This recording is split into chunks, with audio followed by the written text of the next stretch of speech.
तेल गरम करायला घेतलं आणि कांड झालं. तर नमस्कार मंडळी, आजच्या फिश आणि बिर्याणी ब्लॉग मध्ये तुमच्या सगळ्यांचं मनाच्या कानाकोपऱ्यापासून हार्दिक स्वागत आहे. ये बड़ी अच्छी बात कही आप. आता नियोजनाच्या सुरुवातीलाच पाण्याचा जार उलटल्यामुळे कार्यकर्ते तो परत भरून आणण्यासाठी गेले. मग काय, पाणी येईपर्यंत वेट करायच्या ऐवजी थेट फिश फ्राय करायच्या तयारीला लागलो. त्यासाठी आपण धना पावडर, फिश फ्राय मसाला, अटक मटक चवळी चटक घालणार आहे आपण यामध्ये लाल तिखट आणि मग शेवटला तांदळाचं पीठ घालून ते सगळं एकदम परफेक्टली मिक्स करून घ्यायचं. एवढा सगळा कार्यक्रम करून नीट आय फॉरगेट अबाउट मीट. मग काय, by using my hidden expertise आपण घातलं त्यात परत मीठ आणि मिक्स करून घेतलं एकदम व्यवस्थित. इकडं बाकीचे कार्यकर्ते बिर्याणी मध्ये व्यस्त होते, तर मी माशांना बॉडी स्पा देण्यात व्यस्त होतो. क्या बक रहे हो? हे सगळं करून झाल्यावर माझ्यातला सिनेमॅटिकचा किडा वळवळू लागला. इकडे विक्की शेट विस्तवाशी खेळत होते. जीवाची पर्वा न करता ह्या चुलीवरनं त्या चुलीवरती विस्तवाचा सप्लाय चालू होता.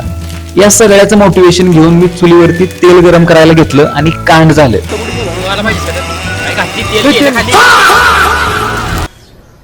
तुमसे ना हो पाएगा.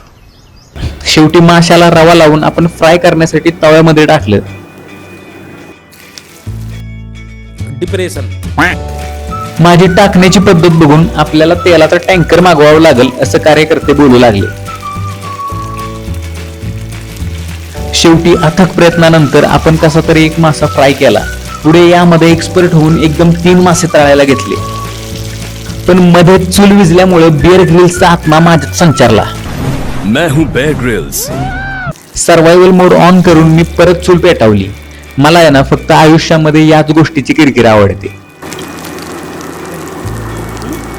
आणि अशा रीतीने बिर्याणी शिजल्यामुळे कार्यकर्त्यांनी टोप खाली उतरवला. बिर्याणीचा एवढा खतरनाक वास सुटला होता ना की कधी एकदा खातोय असं झालं होतं. आता रस्सा बनवण्याचं नियोजन चालू आहे आणि ही जबाबदारी आपल्या मास्टर शेफ संकेतवरती सोपवली.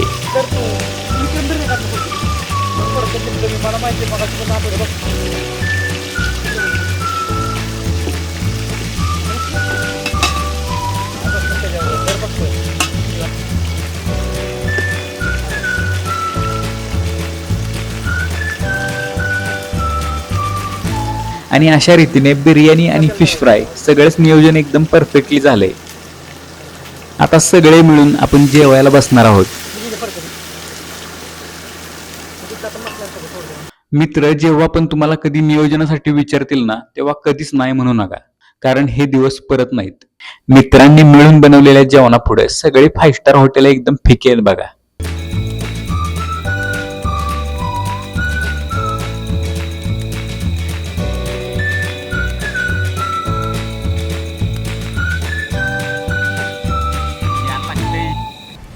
Thanks. Love you.